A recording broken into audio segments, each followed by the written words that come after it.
నమస్కారం గురువుగారు. నమస్కారం కీర్తి గారు. గురువుగారు, విశ్వవసు నామ సంవత్సరం గురించి తెలుసుకున్నాం. మీరు ఉగాది విశిష్టత కూడా చాలా చక్కగా వివరించారు. ఈ విశ్వవసు నామ సంవత్సరంలో మేషరాశి వారికి ఎలా ఉండబోతుంది తెలియజేయండి గురువుగారు. మనం విశ్వవసు నామ సంవత్సరం గురించి మాట్లాడుకుంటున్నామండి. అందులో మేషరాశి వారికి, మేషరాశి కనుక చూసుకుంటే ఇందులో నక్షత్రాలు మనం గమనించుకుంటే అశ్విని, భరణి, కృతిక. తర్వాత కృతిక వచ్చేటప్పుడు ఫస్ట్ పాదం, అశ్విని, భరణి 4 పాదాలు ఇందులో ఉంటాయండి. తర్వాత పేరు బలం కనుక ఎవరైనా కనుక చూసుకుంటే అందులో చూ, చే, చో, లా, లీ, లు, ఏ, లా, లో, ఆ ఈ అక్షరాలు మొత్తం మోరార్లెస్ ఇదే సౌండ్తో ఉన్న వాళ్ళంతా మేషరాశి కిందే వస్తారండి. తర్వాత మనం ఇందులో చూసుకుంటే మనకి కందాయ ఫలితాలు అంటారు, లేదంటే మనకి ఆదాయము, రాజ్యపూజ్యము, ఆదాయము, వ్యయము, రాజ్యపూజ్యము, అవమానం అని చెప్తూ ఉంటారు. అంటే మనకి ఏంటంటే ఏదైనా కనుక పని చేసేటప్పుడు మనిషి చేయాల్సిన పనులు 4 ఉంటాయండి. ధర్మము, అర్థము, కామము, మోక్షము. వీటి చుట్టూతే తిరుగుతుంటారు.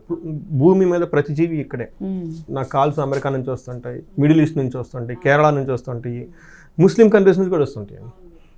ఎవరికి వచ్చినా వాళ్ళకి ఉండేది ఇదే ధర్మము, అర్థము, కామ, మోక్షం. ఇది తప్ప ఇంక వేరే ఏం లేదు. వాళ్ళు ఏది మాట్లాడి నీటిగా కోరిలేషన్ ఉంటుంది.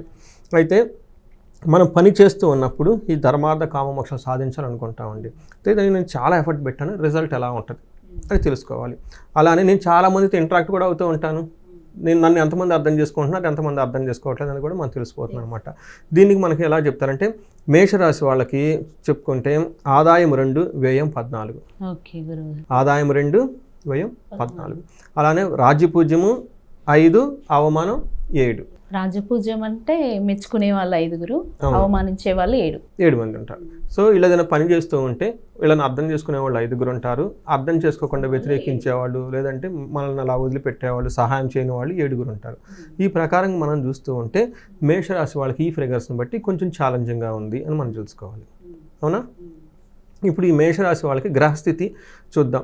వీళ్ళకి మేషరాశి వాళ్ళకి 12వ స్థానంలోకి శని వెళ్తున్నారండి. మీనరాశిలోకి గురువు వచ్చేటప్పటికి మిథున రాశిలో మూడో ఇంట్లో వెళ్తున్నారు. రాహువులు వచ్చేటప్పటికి కేతులు 12వ తారీఖు మనకి కుంభరాశిలోకి, తర్వాత సింహరాశిలోకి ఎంటర్ అవుతూ ఉన్నారండి. ఈ యొక్క గ్రహస్థితిని కనుక మనం చూసుకుంటే శని, గురు, రాహు, కేతుల ప్రకారం కనుక చూసుకుంటే వీళ్ళకి ఎలా ఉంటుందంటే మనకి మహర్షులు ఒక కాన్సెప్ట్ ఇచ్చారు, లఘు గోచారం అంటారు. ఈ కాన్సెప్ట్ ప్రకారం ఏమంటారు, మనకి న్యూస్లో ముఖ్యాంశాలు ఎలా వస్తాయో, ఒక సమరీ లాగా ఎలా వస్తుంటో, క్రిస్పీగా న్యూస్ ఎలా ఉంటాయి అన్నది ఈ టోటల్ మనం 10-12 నిమిషాలు చెప్పుకునేదంతా ఒక 3 ముక్కల్లో ముందుగానే చెప్పుకోవచ్చు అనమాట. దీన్ని లఘు గోచారం, సూక్ష్మ గోచారం అంటారు అనమాట. దీని ప్రకారం మనకి ఎలా ఉండబోతుందంటే వీళ్ళకి అర్ధవిహితం, స్థితి నాశనం, సౌఖ్యం, శోకం ఈ 4 ముక్కలని అయిపోయింది. ఈ 4 ముక్కలు కానీ అర్థం చేసుకుంటే వీళ్ళకి సంవత్సరం అంతా ఎలా ఉందో తెలిసిపోతుంది అనమాట. ఇది సంస్కృతంలో అర్ధవిహితం. అర్థం అంటే మనీ, ధనాన్ని కోల్పోతారు. రెండోది ఇది శని వల్ల. రెండోది గురువు వల్ల స్థితి నాశనం, అంటే వాళ్ళకున్న పొజిషన్ కానీ ఉండే స్టేటస్ కానీ అదంతా కోల్పోతారు. తర్వాత సౌఖ్యం, ఓవరాల్గా అయితే సౌఖ్యంగా ఉంటారు. 11th హౌస్లో రాహు ఉండటం వల్ల చాలా యోగ్యతను ఇస్తారు. కేతు 5th హౌస్లో ఉండటంతో శోకం, అంటే శోకం అంటే ఏంటండి, విచారం. తర్వాత సారో అంటారు ఇంగ్లీషు. అంటే వీళ్ళకి ఎలా ఉండబోతుందంటే ధనం కోల్పోతారు, ఉన్న పొజిషన్ కోల్పోతారు, శోకమయంగా ఉంటుంది. కానీ కంఫర్టబుల్గా హ్యాపీగా కూడా ఉంటారు. సో ఇది వీళ్ళకి ఉండబోయే మనకి ఈ విశ్వవసు నామ సంవత్సరంలో వాళ్ళకి ఎక్స్పీరియన్స్ అవుతారండి. రెండోది మేషరాశి అంటేనే పట్టుదలకి పేరండి. సో వీళ్ళకి ఈ రాశి వాళ్ళకి ఎంత బాగా చాలా బాగా ఉంటారు.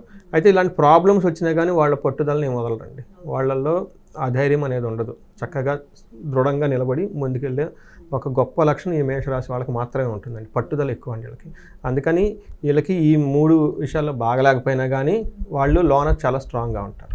తర్వాత వీళ్ళకి మనకి 12వ ఇంట్లో శని ఉండటం వల్ల వీళ్ళకి ఏలినాటి శని స్టార్ట్ అవుతుందండి. ఈ సంవత్సరము మనకి ఉగాది నుంచి మేషరాశి వారికి ఏలినాటి శని ఉంటుంది. ఇది 7.5 సంవత్సరం ఉంటుంది. అందుకని 7.5 సంవత్సరంలో ఏలినాటి శని ఉండటం వల్ల కొంచెం ప్రాబ్లంగా ఉంటుంది, గమనించుకోవాలి. సో అది మనకి మహర్షులు సంస్కృతంలో ఒక శ్లోకంలో చెప్పారు ఎలా ఉండబోతుంది. అందులోని ఫస్ట్ 2.5 year ఎలా ఉండబోతుంది ఏలినాటి శని. వీళ్ళకి ఫస్ట్ ఫేజ్లో అంటే ఫస్ట్ ఫేజ్ 2.5 సంవత్సరం, తర్వాత 2.5 సంవత్సరం, తర్వాత 2.5, మొత్తం 7.5 సంవత్సరం ఉంటుంది కాబట్టి ఏలినాటి శని అంటారు అనమాట. ఇది ఏలినాటి శని వీళ్ళు ఫస్ట్ ఫేజ్లోకి వీళ్ళు ఎంటర్ అవుతున్నారు. ఇంతకుముందు ఎప్పుడు ఇలాంటి ఎక్స్పీరియన్స్ వీళ్ళు అయ్యి ఉండరు లైఫ్లో. ఫస్ట్ టైం ఈ ఏలినాటి శనిలోకి ఎంటర్ అవుతారు. అందులో పర్టికులర్ ఈ జనరేషన్ వాళ్ళు 35, 40, 50 ఏజ్ ఉన్న వాళ్ళకి ఫస్ట్ టైము ఎక్స్పీరియన్స్ అవ్వబోతున్నారు రియల్ లైఫ్లో. అందుకే అంతకుముందు వచ్చినా కానీ వాళ్ళు చిన్నపిల్లలు కాబట్టి అండి ఎక్స్పీరియన్స్ అవ్వరు. ఇప్పుడు వాళ్ళు కరెక్ట్గా లైఫ్లో పోయి వాళ్ళకి పిల్లలు ఉండి ఒక జాబ్ చేస్తూ ఈ టైంలో ఏలినాటి శని ఎంటర్ అవుతుంటారు కాబట్టి ఈ చాలా కేర్ఫుల్గా ఆ ఏజ్ వాళ్ళు ఉండాలి. ఇందులో మనకేం చెప్తారంటే మహర్షులు సంస్కృతంలో చెప్తారు, ప్రాచీన గ్రంథాల్లో వివరించారు. ఏమని చెప్పారంటే మానహాని, ఓకే, మన క్లేశ, కృషి భోజన మల్పశ, నిత్య సంవాద దారిద్ర్యం, ద్వాదశి స్థానగో శనో అని చెప్తారు. 12వ ఇంట్లో కనుక శని ఉండటంలో ఏమవుతుందంటే మానహాని. ఇప్పటిదాకా వాళ్ళని బాగా గౌరవిస్తూ రెస్పెక్ట్ ఇస్తూ సార్ అన్న వాళ్ళు కాస్త వాళ్ళకల్లా తిరిగి చూడరు, వాళ్ళని విమర్శిస్తూ వాళ్ళ శత్రువుల పక్షానికి వెళ్ళిపోయి వీళ్ళని విమర్శిస్తూ స్టార్ట్ చేస్తారు. సో అవమానాలు జరుగుతూ ఉండేది, దానికి రెడీగా ఉండాలి. అంతేకాకుండా మన క్లేశ, వీళ్ళు మనసులో బాధపడిపోతారు. ఇలా జరిగితే ఎవరికైనా బాధ వస్తుంది కదా, బాధపడుతూ ఉంటారు. కృషి ఒక భోజన మల్పశ, అంటే ఎంత పని చేసినా కానీ అందులో వాళ్ళకి ఆదాయం సరిగా రాదు, సరైన టైంకి భోజనం కూడా చేయరాము మనంతో. అంతేకాకుండా నిత్య సంవాద, అప్పటిదాకా వీళ్ళకి ఒక చిన్న ఫోన్ కాల్ చేస్తే సార్ అని వచ్చేవాళ్ళు వీళ్ళు 10 సార్లు ఫోన్ చేసినా కానీ రారు. ఏమవుతుంది, ఫ్రస్ట్రేషన్ పెరిగిపోతుంది, అరుస్తూ ఉంటారు, తిడుతూ ఉంటారు. ఎవరితో ఒకళ్ళతో అప్పటిదాకా బాగా వెళ్ళిపోయింది ఇప్పుడేం సరిగ్గా వెళ్ళిపోవట్లేదు అని ఒక రెసిస్ట్ అయిపోయి వాళ్ళ మీద తిట్టడం కానీ అరవటం కానీ స్టార్ట్ చేసేస్తుంటారు, గొడవ పడుతూ ఉంటారు. నిత్య సంవాద దారిద్ర్యం, ఇక్కడ నుంచి వీళ్ళకి ఫైనాన్స్ స్ట్రగుల్ స్టార్ట్ అయిపోతాయి. ఫైనాన్స్ ఇప్పటిదాకా బాగా వస్తుంటే ఇక్కడ నుంచి వాళ్ళకి ఆర్థికమైన ఇబ్బందులు రావడం స్టార్ట్ అయిపోతాయి. టయానికి డబ్బులు అందవు, అంతకుముందు టక్కన డబ్బులు వచ్చాయి, డబ్బులు రావు, డబ్బులు ఆగిపోతూ ఉంటాయి, వస్తాయి ఎప్పుడో లేటుగా వస్తాయి. ఈ విధంగా వీళ్ళకి అన్ని ఇబ్బందులు పడే అవకాశం ఎక్కువగా ఉంది. అంతేకాకుండా సెకండ్ హౌస్ దృష్టి ఉండటంతో destruction of finance, conflict in the family అంటారన్నమాట. అంటే కుటుంబంలో గొడవలు రావడం స్టార్ట్ అవుతాయి, ధనం కనుక ఏమంటే ధనం అంతా కోల్పోయే అవకాశం ఎక్కువగా ఉంది. అంతేకాకుండా 9th హౌస్లో దృష్టి ఉండటం వల్ల ఫాదర్కి సంబంధించిన విషయాల్లో వీళ్ళకి కొంచెం ప్రాబ్లమ్స్ వచ్చే అవకాశం ఎక్కువగా ఉంది. ఫాదర్తో చాలా కేర్ఫుల్గా వాళ్ళ హెల్త్ విషయంలో చాలా జాగ్రత్తగా చూసుకోవాల్సిన అవసరం ఎంతైనా ఉంది ఈ రాశి వాళ్ళకి. వాళ్ళకి జూపిటర్ కనుక వీళ్ళకి 2nd హౌస్లో నుంచి వచ్చి వీళ్ళకి 3rd హౌస్లో వెళ్తూ ఉన్నారండి. ఇది వాళ్ళకి మిక్స్డ్ రిజల్ట్, అంత సరైన రిజల్ట్ ఇవ్వదు అని చెప్తారు. మనకి మహర్షులు ఏం చెప్తారంటే గ్రంథాల్లో అతి క్లేశం, గురువు గారు అనమాట, జూపిటర్ గురువు వచ్చేటప్పుడు వాళ్ళకి మిథున రాశిలో 3వ ఇంట్లో ఉండటం వల్ల అతి క్లేశం, చాలా బాధపడే అవకాశం ఎక్కువ ఉంది. బంధువైరం, దారిద్ర్యం, దేహపీడనం, ఉద్యోగ భంగం, కలహం. 3వ స్థానకే గురు అని చెప్తారు. అంటే ఏముందంటే ఫస్ట్ చాలా విశేషంగా హార్డ్ వర్క్ చేయాల్సి వస్తుంది. అంతకుముందు మామూలు కంఫర్టబుల్గా వెళ్ళి వచ్చేవాళ్ళు, లేదంటే 9 ఎంప్లాయీస్ అయితే 9కి 5కి బయటకు వచ్చేవాళ్ళు, చాలా ఇంకా ఎక్కువ 4-5 అవర్స్ ఎక్కువ హార్డ్ వర్క్ చేయాల్సిన అవకాశం ఎక్కువగా ఉంటుంది. బంధు విరోధం, బంధువులతో గొడవలు పడే అవకాశం ఎక్కువగా ఉంటుంది. దారిద్ర్యం, అగైన్ ఫైనాన్స్కి రిలేటెడ్ ప్రాబ్లమ్స్ వచ్చే అవకాశం ఎక్కువగా ఉంటుంది. శారీరకంగా బాధలు ఉంటాయి, ఉద్యోగంలో చికాకులు ఉంటాయి. ఓకే. సో మనకి ఇందాక ఫస్ట్ శని గురించి చెప్పుకున్నాం, సరిగా లేదు. ఇప్పుడు గురువు గురించి చెప్పుకుంటున్నాం, ఇది కూడా సరిగా లేదనమాట. బట్ ఓవరాల్గా కనుక చూసుకుంటే వీళ్ళకి కొన్ని విషయాల్లో పాజిటివ్గా కూడా ఉంది. ఎవరైనా కనుక చూసుకుంటే మ్యారేజ్ రిలేటెడ్, పెళ్లి కాని వాళ్ళు కానివ్వండి, పెళ్ళికి ఇప్పటిదాకా ఆగిపోయిన వాళ్ళు కానీ ఈ టైంలో మేషరాశి వాళ్ళకి పెళ్ళే అవకాశం చాలా ఎక్కువగా ఉంటుంది. తర్వాత మనకి ఒక రకంగా మనకి లాభప్రదం కూడా ఉంటుంది. డబ్బులు అయితే టయానికి అందవు కానీ బట్ ఏదో ఒక విధంగా కనుక బిజినెస్లో వాటిలో మనకి ధన ప్రవాహం కూడా వచ్చే అవకాశం ఎక్కువగా ఉంది. సో ఇది వీళ్ళు గమనించుకోవాలి. మనకి వీళ్ళకి రాహు వచ్చేటప్పుడు 11వ ఇంట్లో ఉండాలండి మే తర్వాత. వీళ్ళకి సపోర్టింగ్ సిస్టమ్ అంటారు అనమాట. ఎలాంటి కంప్యూటర్స్ కానివ్వండి, లేదంటే ఇంటర్నెట్ కానివ్వండి, ఫోన్ కాల్స్ కానీ ఇలాంటి విషయాల్లో కార్స్ ఇవన్నీ వీళ్ళకి బాగా సపోర్ట్ ఇచ్చేసి బాగా ముందుకు తీసుకెళ్లే అవకాశం ఎక్కువగా ఉంటుంది. గోవాజీ గజ సంఘానం క్షీరాన్న సుభోజనం వస్త్రమాల్యాది లాభం చ ఏకాదశగతో రాహు అని చెప్తుంటారు. 11వ ఇంట్లో కనుక రాహు ఉంటే అవి లేవు కాబట్టి అండి కంప్యూటర్స్ కానివ్వండి, కార్లు కానివ్వండి, తర్వాత వాళ్ళకి సపోర్ట్ ఇచ్చే వాళ్ళ నుంచి బాగా సపోర్ట్ వస్తుందండి. అంతేకాకుండా మంచి భోజనం, క్షీరాన్న భోజనం, పాయసం లాంటి తీయటి ఉండే పదార్థాలు తింటాం, స్వీట్లు తింటాం, ఇవన్నీ చక్కగా చేస్తూ చక్కగా టయానికి భోజనం చేస్తూ, అంతేకాకుండా మంచి మంచి డ్రెస్సులు వేసుకోవటం ఇవన్నీ చేస్తూ ఉంటారు. సో ఇవన్నీ మనకి రాహు వచ్చే ఒక మంచి అడ్వాంటేజ్ అనుకో. అంటే ఇందాక మనం చూసుకుంటే శని వీళ్ళకి సపోర్ట్ ఇవ్వలేదు, గురువు ఇవ్వలేదు, కానీ రాహు వీళ్ళకి మంచి సపోర్ట్ ఇస్తున్నారు. సో ఈ ప్రకారంగా కనుక చూసుకుంటే వీళ్ళకి చాలా ఛాలెంజింగ్గా ఉంటుంది రాబోయే సంవత్సరము. ఆ తర్వాత శని వల్ల కొంచెం ఇంకా వచ్చే 7.5 years కూడా ఏలినాటి శని స్టార్ట్ అవుతుంది కాబట్టి కేర్ఫుల్గా ఉండాలి. బట్ ఈ సంవత్సరం వచ్చేటప్పుడు వీళ్ళకి ఒక 60% ఛాలెంజింగ్గా ఉంటుంది, 40% అనుకూలంగా ఉంది కాబట్టి కేర్ఫుల్గా ఉండాలి. మేషరాశిలో 3 నక్షత్రాలు ఉంటాయి కదండి, వాళ్ళకి ఎలా ఉంటుంది గురువుగారు? సో ఇందులో మీరు అడిగిన విధంగా 3 నక్షత్రాలు ఉంటాయండి, అశ్విని, భరణి, కృతిక. మనం అశ్విని నక్షత్రం కనుక చూసుకున్నామంటే అనుకో వీళ్ళకి ఓవరాల్గా చాలా బాగుంటుంది. ఏలినాటి శని స్టార్ట్ అయినా కానీ గోచారం, అంగగోచారం అనే ఒక కాన్సెప్ట్లో కనుక చూసుకుంటే వీళ్ళకి సంపదలు, ఐశ్వర్యము, సంతోషం 3 ఉంటాయి. ధనప్రాప్తి ఉంటుంది, హెల్త్ కాంప్లికేషన్స్ అప్పటిదాకా కనుక హెల్త్ విషయంలో ఎవరైనా కనుక సఫర్ అవుతూ ఉంటే హెల్త్ విషయం కనుక చాలా బాగుంటుంది.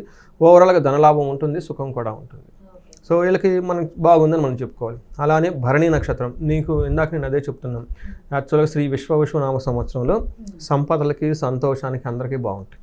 ఆ యొక్క సంవత్సరం ప్రభావంతో వీళ్ళకి ఏం చెప్పుకుంటున్నాం, ఏలినాటి శని అని చెప్పుకుంటున్నాం. ఏలినాటి శనిలో చాలా ప్రాబ్లమ్స్ ఉంటాయి, కానీ ఈ యొక్క వేరే కాంబినేషన్ సపోర్ట్ ఇవ్వడం వల్ల విశ్వవసునామ సంవత్సరం అవడంతో ప్రతి ఒక్కరికి ఏదో ఒక విధంగా హ్యాపీగాను ధనం వచ్చే రకంగా అందంగా ఉంటుంది. తర్వాత భరణి నక్షత్రం వాళ్ళకి రాజ్యము బాగుంటుంది, అంటే ప్రమోషన్స్ వస్తాయి, సంపదలు వస్తాయి, ఐశ్వర్యవంతంగా ఉంటారు, ధనప్రాప్తి ఉంటుంది, ధనలాభం ఉంటుంది, సుఖం ఉంటుంది. సో ఈ భరణి నక్షత్రం వాళ్ళకి కూడా చాలా బాగుంది.